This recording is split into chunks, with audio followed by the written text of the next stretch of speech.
Bonjour à tous, bienvenue dans Punchline. Nous sommes ensemble pendant 3 heures. Au sommaire, aujourd'hui d'abord, l'expulsion de l'imam Iqiyoussen souhaitée par Gérald Darmanin, suspendu. Le ministre de l'Intérieur avait-il parlé trop vite? Pourquoi cette décision? On reviendra aussi sur la loi immigration reportée par Matignon. Ils veulent d'abord consulter, encore un grand débat, oui.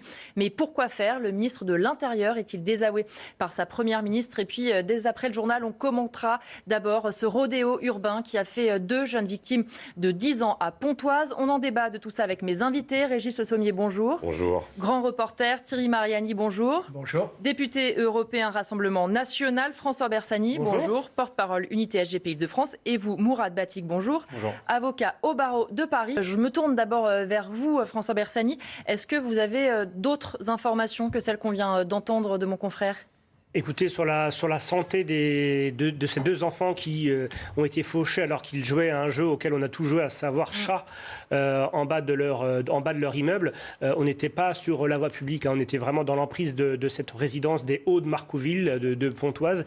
Le petit a dû être héliporté sur Amiens dans la Somme puisqu'il a une fracture des deux membres inférieurs tibia-péroné. Donc ça va être long, mais son pronostic n'est pas engagé. Quant à la petite fille, les médecins font tout leur possible, en effet, pour la sortir de là où elle est.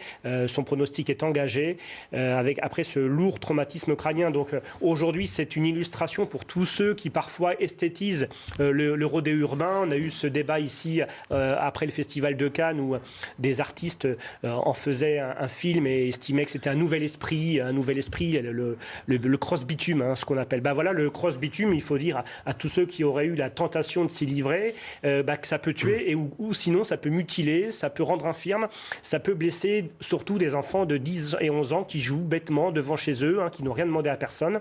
Moi, je veux saluer, Élodie Huchard, les policiers qui ont été mobilisés tout de suite, que ce soit le centre d'information et de commandement du 95 qui a tout de suite diligenté les secours et la police, les policiers qui sont intervenus en première intention et aujourd'hui des enquêteurs qui vont travailler tout le week-end, jour et nuit, pour essayer de retrouver ce salopard. Je n'utilise pas souvent des mots orduriers, mais en tout cas, il n'y a rien, on ne peut pas qualifier autrement un délinquant. C'est pas non plus un jeune des cités, parce qu'on n'amalgame pas les jeunes des cités qui ont des comportements normaux et un comportement de délinquant. Donc il faut savoir que les rodéos, c'est 20 000 faits par an, que pour l'instant, on arrive à interpeller, bon an, mal an, 700 personnes à l'année, que le problème de la réponse pénale s'est posé souvent, puisqu'on a une grosse difficulté suite à la loi de 2018 qui a le mérite d'exister, car avant, il n'existait rien. La loi, justement, sur les rodéos urbains qui prévoit des amendes. Voilà. Parce qu'avant, le rodéo urbain n'était pas une infraction en tant que telle. On visait des infractions annexes, la circulation à vitesse excessive, le refus d'obtempérer, on biaisait. Aujourd'hui, il y a cette loi, mais elle est imparfaite. Donc, quand elle est imparfaite, il faut la travailler. Par exemple, aujourd'hui, on n'arrive pas à détruire les véhicules. Et pour nous, force de police, outre la confiscation, ces véhicules ne doivent pas revenir sur la voie publique, même s'ils ont été empruntés à leur propriétaire légitime. Le droit à la propriété, on veut bien, mais quand ce droit à la propriété peut amener la mort d'enfants, de blessures d'enfants ou même de majeurs, parce que là, on parle d'enfants en bas âge de 10 ans. Aujourd'hui, il faut se poser les questions. Est-ce qu'on a le moyen de nos ambitions? Et si on a les moyens de nos ambitions, aujourd'hui, il faut accepter de tirer un trait sur la propriété privée de certains et mettre en cube, façon César, façon compression César, et surtout avoir une justice qui soit exemplaire, ou en tout cas l'exemplarité de la justice, ce serait un long débat, mais en tout cas qu'il y ait la certitude de la sanction lorsque des faits comme ça sont commis. Aujourd'hui, la certitude n'est pas là. Une question encore sur les faits. On parle là d'un délinquant responsable de la blessure de ces deux enfants. Est-ce que vous savez s'il y avait d'autres personnes avec lui, si c'était un rodéo urbain qui avait été signalé, s'il y en a eu d'autres ces derniers jours déjà? Non, celui-là n'avait pas été signalé, mais on sait qu'aussitôt après les faits dramatiques, des amis, en tout cas qui étaient sur place, ont fait disparaître le deux-roues, ce qui prouve que certes il y a l'auteur principal, mais il y a aussi bien sûr la complicité de son entourage. Donc on peut imaginer que c'était un spectacle organisé ou pas organisé, mais en tout cas il y avait des badauds. Aujourd'hui, on espère que ces badauds vont faire acte, on va dire, de civisme. On entendait parler, effectivement, Mathieu Devez, je le disais quand même, d'un élan de solidarité de certains habitants du quartier pour tenter de retrouver le suspect qui a pris la fuite. Oui. Ce phénomène du rodéo, en plus, n'est plus estival. Il y a quelques années, on estimait que c'était un peu saisonnier, le rodéo, quand il faisait beau. Aujourd'hui, on a pu déjà l'aborder sur vos plateaux depuis le mois de janvier. De janvier à décembre, on est pollué maintenant. C'est quand même 20 000 faits par an. Donc, il faut absolument aujourd'hui que la main de l'État ne tremble pas, enfin, en tout cas, et que la justice soit intransigeante, intraitable sur ces faits. Sani, ce qu'on disait effectivement à l'instant, donc des jeunes de ce quartier vont aider les forces de l'ordre à tenter de retrouver le suspect qui a pris la fuite. Est-ce que pour vous, effectivement, ça peut être quelque chose de très positif? Peut-être que certains l'ont pu le reconnaître ou le connaissent. Ça peut être aussi quand même un plus pour les forces de l'ordre de travailler en concertation avec ces jeunes des quartiers dont on parlait. Écoutez, c'est une notion de civisme élémentaire. En effet, si par la solidarité de ce quartier et l'auteur et le véhicule sont rendus à la police et ceux qui ont aidé à faire disparaître le véhicule sont également signalés, tant mieux. Après, l'idée, c'est pas non plus que la sécurité ou que la police se fasse dans ces quartiers par une forme de voisins vigilants ou de milice, entre guillemets, je mets le terme avec des guillemets, parce qu'aujourd'hui, l'occupation du domaine public, elle doit être de la prérogative de la police nationale, les enquêtes aussi, alors être aidé, avoir une collaboration. Alors, je vous coupe, François Bersani, parce qu'on a des informations qui viennent d'arriver et qui vont dans le sens de ce que vous dites. 2 informations. D'abord, le conducteur de la moto s'est rendu au commissariat de Cergy cet après-midi. Il a donc évidemment été placé en garde à vue. Il est âgé de 18 ans et n'est pas connu des services de police. Et une information malheureusement sur l'état de santé du jeune garçon de 10 ans touché aux jambes. Son état s'est aggravé. Il est toujours soigné à l'hôpital d'Amiens. Donc voilà, je me suis permis de vous couper parce qu'effectivement, déjà, quand même, première, entre guillemets, bonne nouvelle, au moins, le suspect, a priori, s'est rendu, a été retrouvé. Et est-ce qu'il a pu se rendre aussi, justement, sur cette pression de savoir que quand on vous cherche autour de vous, c'est peut-être un peu plus stressant, vous sentez que l'étau se resserre? Alors d'une, il y a en effet aussi la pression du quartier, la pression médiatique et l'idée aussi que très peu de personnes partent en cavale, surtout à cet âge-là, parce qu'ils ont commis ce type de délit. Deuxièmement, c'est aussi très fréquent que les auteurs de ces conduites dangereuses et criminelles se rendent plus tard, puisque très souvent, ils ont pu être, au moment des faits, sous l'emprise de produits, que ce soit alcool ou stupéfiants. On en a souvent eu. Donc, ils se présentent dans les services de police une fois qu'ils sont à jeun, on va dire, et qu'on ne pourra pas leur imputer en circonstances aggravantes une absorption d'un produit qui viendrait aggraver la peine. Maintenant, ce qui est intéressant aussi de voir, on a déjà évoqué le cas ensemble, Élodie Huchard, c'était sur les guet-apens. Ça va être intéressant aussi de savoir comment le parquet de Pontoise et comment la justice va poursuivre et quelle incrimination elle va retenir. On sait que sur les guet-apens, c'est une revendication forte de chez Unité SGP Police, notre organisation, c'est de criminaliser, comme c'est d'ailleurs prévu, le guet-apens doit passer en cour d'assises lorsqu'il est constitué. Et là, on va voir quelle infraction. Est-ce qu'on va retenir des violences volontaires avec une ITT de plus de 30 jours? Est-ce qu'on va retenir une tentative d'homicide? Est-ce qu'on va... Voilà, l'infraction déjà retenue va servir quand même de base et va devoir être suivie pour voir si la justice prend en compte la particulière gravité. Il n'est pas question que la justice soit plus ou moins sévère parce que c'est médiatisé ou pas, c'est pas le problème, mais je pense qu'on a besoin aujourd'hui plus que d'un signal, on a besoin aujourd'hui que la foudre tombe sur celui-là comme sur les autres, mais il faut, alors moi je ne crois pas à la vertu de l'exemple, mais je pense quand même que la publicité aussi autour de ces décisions de justice est importante. À l'issue du Beauvau de la sécurité, on nous avait promis un observatoire de la réponse pénale qui devait communiquer au plus grand nombre justement ce renforcement annoncé des peines. On n'a pas vu pour l'instant cet observatoire. J'ai cru entendre M. Dupond-Moretti qui l'autre fois à la Guillotière, quand il était en déclaration commune avec le ministre de l'Intérieur, disait qu'il suffisait qu'on lui demande pour qu'il donne les résultats. Mais l'observatoire, c'était pas ça au départ. Il ne fallait pas aller s'excuser de demander pardon auprès du ministre de la Justice pour demander des chiffres. Ça devait être transparent puisque ça rentrait aussi dans le cadre de la transparence de la justice. Et pour l'instant, on n'a pas encore ce chapitre transparence sur les peines appliquées.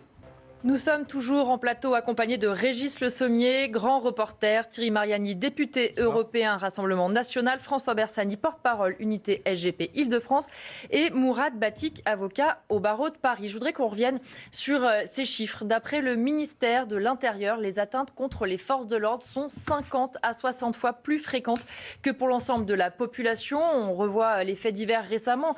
Des pompiers, des policiers pris dans un guet-apens à Limoges, le commissariat de Vitry attaqué, des jets de pavés contre les forces de l'ordre à Sevran. François Bersani, cette haine, cette volonté de s'attaquer aux forces de l'ordre, elle est de plus en plus présente. Vous, sur le terrain, vous, vos collègues, comment vous percevez ça? Comment vous tentez d'encaisser? Aujourd'hui, il n'y a plus de débat sur le sentiment d'insécurité et sur le sentiment que les policiers, enfin les forces de sécurité intérieure dans leur ensemble soient un bouc émissaire. Même Éric Dupond-Moretti semble changer de braquet sur la question, expliquant que la justice et la police sont dans la même barque.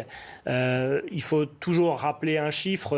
En 2021, l'an dernier, il y a eu 332 000 faits de coups et blessures. Donc, sur ces 332 000 faits, 25% des victimes étaient des forces de l'ordre, à peu près 15% donc des policiers, 6% des gendarmes et 3 à 4% des policiers municipaux, là où d'autres professions qui commencent aussi à être agressées, comme les élus, représentent moins de 1%, et les enseignants et les professionnels de santé autour de 3 ou 4%. Donc aujourd'hui, vous avez 25% des victimes de violences de coups et blessures qui sont des forces de l'ordre. Ça a doublé entre 2000 et 2020, en 20 ans, puisqu'on était un peu au-dessus de 10 000 en 2000. Et puis on est arrivé, alors 2020 était une année spéciale avec des manifestations gilets jaunes, donc il y a eu plus de policiers blessés. Mais même en 2019, 2018, qui étaient des années dites normales, on était autour de 6 000 policiers blessés par an. Aujourd'hui, cette violence anti-flic, oui, elle s'est manifestée d'abord par les coups et blessures. On a même une étude de la gendarmerie qui prouve que même en zone rurale, qui était auparavant une zone un peu moins touchée par les attaques envers les forces de l'ordre, ils ont connu une augmentation exponentielle depuis plusieurs années. C'est plus l'apanage aujourd'hui des policiers en milieu urbain. On parlait souvent du lien police-population, que le lien était soi-disant rompu dans les grandes villes, dans les métropoles, alors qu'en province tout se passait bien. On s'aperçoit qu'avec les derniers chiffres, le policier ou le gendarme sont traités de la même façon, c'est-à-dire qu'aujourd'hui, il n'y a plus d'inhibition chez les délinquants. L'inhibition a sauté aussi parce qu'il y a un sentiment d'impunité qui a pu se développer chez eux. Donc aujourd'hui, les collègues sont attaqués pour ce qu'ils font en intervention. Ils sont aussi attaqués pour ce qu'ils sont, puisqu'on a de plus en plus de cas de policiers ou de compagnes ou de compagnons de policiers ou d'enfants aujourd'hui qui sont menacés, harcelés en dehors du lieu de travail. Oui, on va jusque chez eux parfois quand même. Voilà, on va jusqu'à chez eux. On a eu des attentats terroristes, on s'en rappelle. À Magnanville, après au commissariat de Rambouillet. Mais on a surtout des policiers aujourd'hui qui demandent à leurs femmes, à leurs maris ou à leurs enfants de cacher la profession qu'exerce leur conjoint ou conjointe ou père, parce que les enfants sont stigmatisés ou menacés à l'école, ou parce que même dans la sphère privée, quand un policier est reconnu dans un centre commercial par exemple, ou sur le domaine public, il fait l'objet de violences. On en avait déjà parlé à plusieurs reprises. Donc aujourd'hui, ce phénomène, il est endémique, il est en progression. La future loi d'orientation et de programmation du ministère de l'Intérieur qui va être débattue à l'automne sera aussi peut-être le moyen de tester la volonté du gouvernement. Est-ce que le gouvernement a l'intention véritable de prendre des mesures pour protéger ceux qui protègent? Parce qu'aujourd'hui, le problème se pose. Les gardiens de la paix ou les gendarmes qui sont là pour assurer la sécurité des biens et des personnes, doivent déjà passer le plus grand clair de leur temps à se protéger eux-mêmes avant de protéger la population. Et on l'a vu sur Limoges. Limoges qui n'est pourtant pas une métropole qui a l'habitude de faire parler d'elle, hormis pour la plus belle gare de France ou pour le musée de la porcelaine. Mais aujourd'hui, nous avons des violences urbaines lundi et mardi dernier.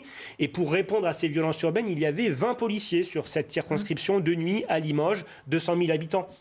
Donc quand vous avez de toute façon perdu l'occupation du terrain, quand vous êtes éloigné du terrain par faute de personnel, alors je suis représentant syndical, on a toujours tendance à demander des effectifs en plus, mais pas seulement. Vous avez eu un livre blanc de la sécurité intérieure qui a été publié en 2020. Et aucune mesure n'est sortie de ce livre blanc. Pourtant, il y avait des choses intéressantes. Recentrer les policiers sur leur cœur de métier, arrêter de leur faire des servitudes, des tâches périphériques qui peuvent être concédées à d'autres. C'est le problème des rapports parlementaires, des bilans qui sont faits année après année. On n'en tire pas beaucoup de leçons. Alors, on a eu le Beauvau, on avait eu le grand débat, mais ça ne touchait pas forcément seulement la police. On a les états généraux de la justice, on a eu le Grenelle, on a eu le Ségur, on peut avoir tout ce qu'on veut. Aujourd'hui, le temps, c'est de l'action, parce qu'aujourd'hui, on commence, nous, à constater un phénomène assez inquiétant. C'est la baisse des vocations dans la police nationale pour se présenter au concours. En 2012, sous François Hollande, on avait 50 candidats. Quand 50 candidats se présentaient au concours de policiers, on en choisissait 1 sur 50. Aujourd'hui, on en choisit 1 sur 5 parce qu'on a une baisse des candidats. Donc forcément, on a une baisse du niveau quand on ne peut plus écrémer, quand on ne peut plus sélectionner entre 1 sur 5 et 1 sur 50. Et aujourd'hui, il faut se projeter aussi. Et on a maintenant un commissaire chargé du plan, M. Bayrou. Il a sûrement plein de chantiers sur la table, et pas qu'en transition écologique, pas qu'en gestion des denrées ou des ressources épuisables comme l'eau ou le carburant. C'est aussi des chantiers qui mériteraient d'avoir un grand plan. Mais qu'est-ce qu'on veut pour sa police? Qu'est-ce qu'on veut pour ses forces de sécurité dans 10, 15 ans, 20 ans? Parce que quand on n'aura plus de volontaires chez les pompiers et quand on n'aura plus... Ils en souffrent également, on l'a vu sur les méga-feux, qui avaient des vrais problèmes de recrutement chez les pompiers et la sécurité civile, et bien quand on n'arrivera plus à recruter de policiers et plus de pompiers, et bien à part les voisins vigilants ou la sécurité privée, on n'espère pas en venir là. On est une grande puissance mondiale, la 5e, la 6e. Ça va être un enjeu pour les années qui viennent. François Bersani. Et puis pour développer... Régis Le Sommier parlait de Limoges. Il faut savoir que sur les 4 premières personnes qui ont été arrêtées et présentées à la justice, vous avez un nouvel espoir du basketball français qui vivait aux États-Unis, qui est revenu peut-être pour des vacances ou pour une période, je ne sais pas, de stage. Je pense pas qu'il aurait... Voilà, c'est pas une question de milieu social. Et je pense qu'aux États-Unis, ce charmant garçon ne se serait pas amusé aux États-Unis à agresser des policiers, à brûler pendant 2 nuits du mobilier urbain et à attaquer d'ailleurs les pompiers. Il faut quand même rappeler que sur Limoges, au départ, ce sont les pompiers qui sont attaqués en premier. Les policiers n'y vont que pour sécuriser. Donc quand vous n'avez même plus cette vision du bien et du mal pour des futurs éventuellement grands sportifs, ça pose quand même un problème d'intégration. Alors, moi, je suis pas pour la peur de la police. Je suis pas rentré dans la police pour faire peur. Mais en tout cas, le respect comme ça des forces de sécurité. Mais on pourrait faire des débats sur les forces sur les personnels de santé qui sont agressés aujourd'hui, que ce soit pompiers ou SAMU. Je rappelle toujours cet exemple. Le 13 et 14 juillet, on a attaqué sur le département des Yvelines des véhicules du SAMU qui venaient aider une femme à accoucher seule.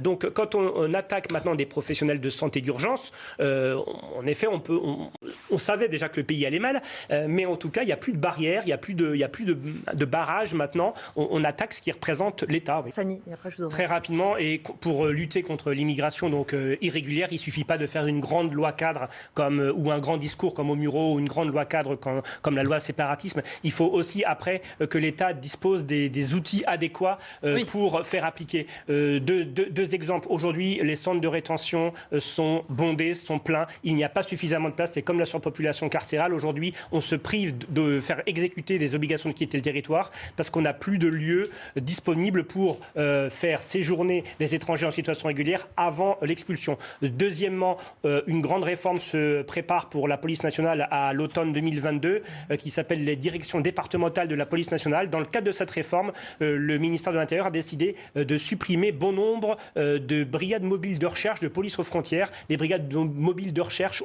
ce sont des groupes d'investigation et d'enquête dans chaque département de France qui, justement, luttent contre l'immigration irrégulière, démantèlent des réseaux en matière d'emploi de personnel qui est donc en situation irrégulière, qui démantèle des réseaux, et la décision a été ils annoncent déjà de la suppression de ces services spécialisés, comme d'ailleurs la suppression d'antennes de police judiciaire à travers toute la France pour réduire la voilure de ces deux directions. Donc vouloir faire une grande loi de l'immigration et en parallèle vouloir fermer des services de police qui luttent contre l'immigration, c'est plutôt schizophrène.